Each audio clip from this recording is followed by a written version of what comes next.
What if I told you that there are examples that you could get your creative work going and started, even if you're in your 40s, 50s, 60s, 70s? And no, I'm not going to use an example of, hey, Colonel Sanders started Kentucky Fried Chicken on his Social Security payments, or Grandma Moses didn't start painting until she was in her 90s.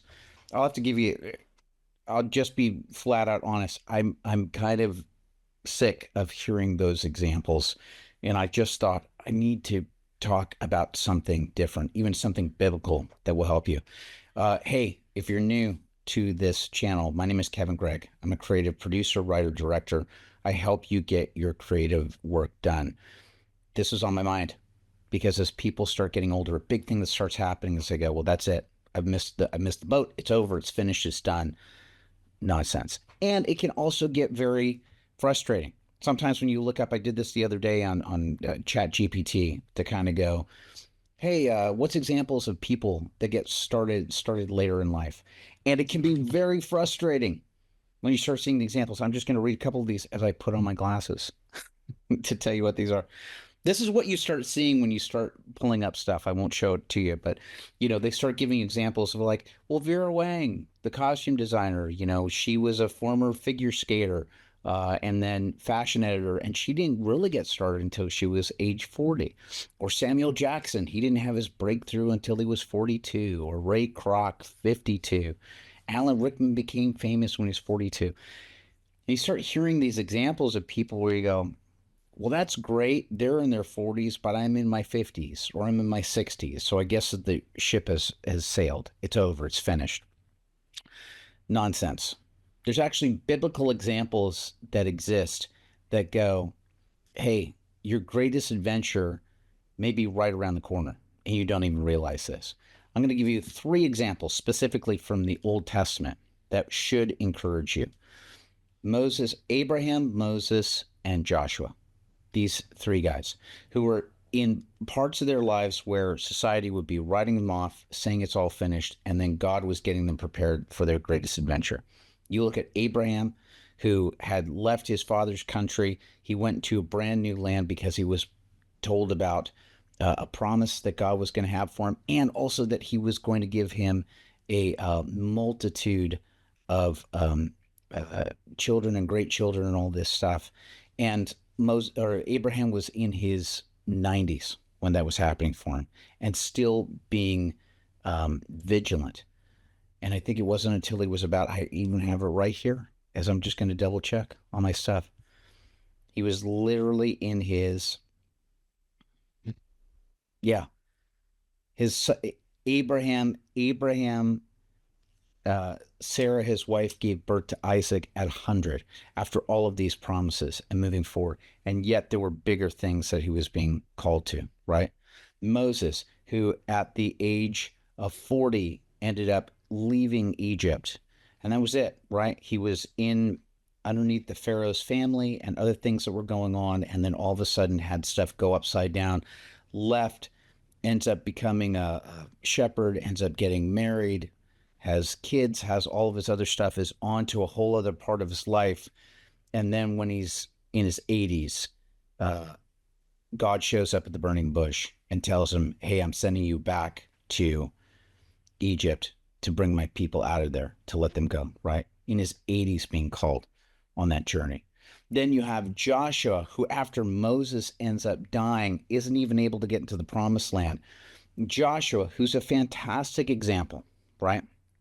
He's a fantastic example of somebody that's going, here's someone that was faithful, and he was I got to double check this right here. This is so fascinating, right?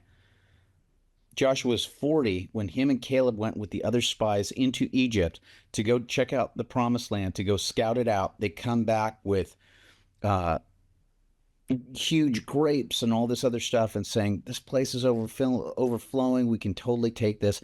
And then the other spies that they were sent with said, no, the people are extremely tall and large. They'll decimate us. All the rest of the Israelites believe the story of the rest of the spies.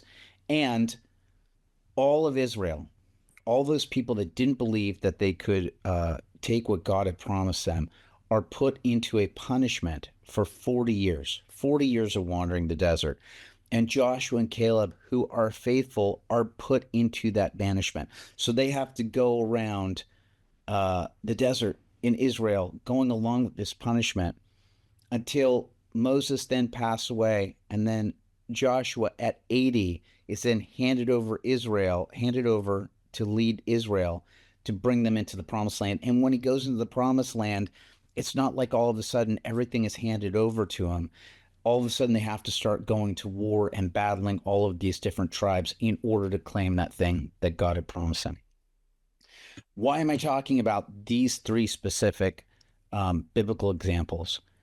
My point is this, is that it is very easy in our society today to write off people as they start getting older, right?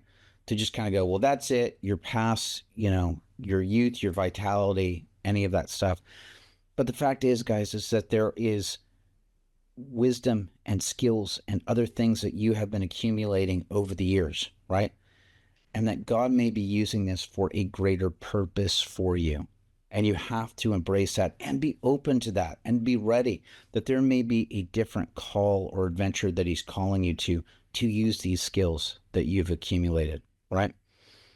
I highly encourage you, number one, not to fall into the comparison trap about saying, well, this person did it at this age and I need to be doing it. If I haven't done it at this age, then it's all finished and done.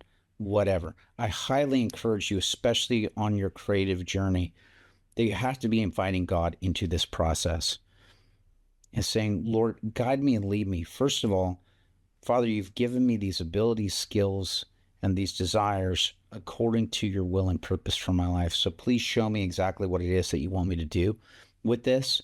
And that we're also using our skills, our abilities, our art, our craft to grow closer and deeper in relationship with God, but to also help point other people towards him eventually, right? That's the point of everything that we do, for him, through him, with him. And the thing is this, it all works out in whatever God's timing is. And yes, there may have been times in your past where maybe you made wrong decisions, right? Or maybe you just went, oh, I should have gone that path, but I didn't go that path. If there's one thing that can happen along the way, God can always course correct you according to what it is that he's wanting you to do with your creative talents and skills, right? But be open and be willing to listen to it and be willing to answer the call, because there's probably going to be something that comes that you're just going to go, Lord, that's super scary what you're asking me to do. You're asking me to do something that either I've never done before or something that I thought was dead, finished, and buried in my life, and you're asking me to bring that up again and to and to go for it. Be open to that. The biggest things happen when we're in the scariest moments. So please try to listen and to heed that calling. It doesn't matter what the number is, right? The number is the age number doesn't matter. It's about listening and responding to whatever that call is that he's giving you in your life, specifically with your creative work and in any other area of your life, right? He may be calling you to help out homeless, the poor, help out at your church, help a neighbor, whatever that is. Particularly my job here, especially talking to you about getting your creative work done. If there's something that's going on and there's a nagging thing that's going on with a creative project that's been going on, it's a good chance he may be nagging at you for a reason, because there's something that's supposed to come as a result of that. It may not be it being, huge and big and explosion of fame and fortune, but it could be a project that ends up putting you into a relationship with somebody else that you're supposed to be helping or supposed to be listening to, or whatever that is. God's going to have that figured out for you. But don't put it as don't put a number and age limitation on what this is. It's a big thing that I keep saying. Whenever you hear people just saying, "Well, that's it. It's too late for me. I'm too old." Nonsense. You got three examples with Abraham, Moses, and with Joshua that were all people that went, "All right, let's step up to the call." in their 80s, 90s, hundreds. Come on. He's calling you to something. And one of the things that might get in the way while you're doing this is you might get easily distracted. There might be a lot of stuff that's getting in your way that's clouding and fogging the path that you're supposed to be on. Check out this video that you're seeing on the screen right now. That may be an indication of what's getting in the way. Might be something to do with your dopamine. Check out this video about how dopamine may be ruining your art. Thanks for watching, and I'll see you in the next video. Bye-bye.